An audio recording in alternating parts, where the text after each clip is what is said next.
নাই আজকালকের ছেলেরা বই নিয়ে আর বসে না, ও বাবা মোবাইলে সার্চ করিয়া পড়ে।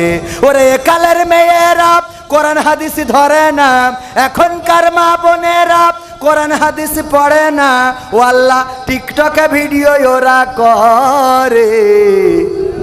কথা কয় না, করে না। আগের সময় যখন মেয়ে দেখতে যেত বলতো মাগো কোরআন পড়তে পারো কিনা, কোরআন পড়তে পারো কিনা, সূরা ইয়াসিন মুখস্থ আছে কিনা, আয়াতুল কুরসি কোন সূরায় আছে হবে কিনা, দুরূদ ইব্রাহিমটা পড়ো, আয়াতুল কুরসিটা পড়ো, দুআয়ে কুনুতটা পড়ো। আর এখন যে বলে মাগো তোমার টিকটক আইডিতে ফলোয়ার কত? সুবহানাল্লাহ। কি হবে?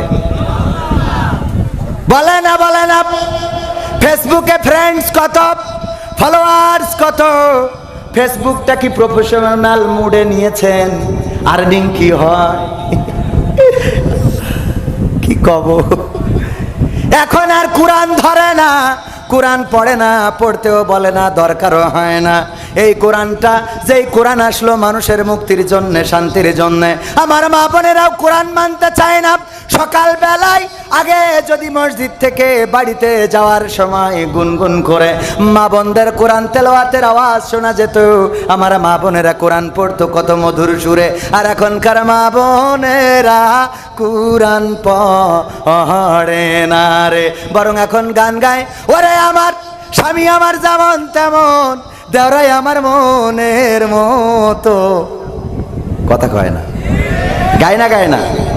এইগুলো উল্টো পাল্টা করে বেড়ায়, আর এই জন্যই ওই স্বামী আবার গায়, আমি পারি না আর পারি না, আমি কেন মরি না, আজরাইল কি চিনে না আমার হে গো, আমি পারি না আর পারি না। হয়তো 2 দিন পরে মরবো, আগে মরলে কি ক্ষতি? ওরে এই দুনিয়ার রং তামাশা বুঝলাম না রে একরতি, ও আমার ঘরের রমণী, ও যে কাল নাগিনী, টিকটক খুলে আমার 12টা বাজাইলো, আমি পারি না আর পারি না। কথা কয় না।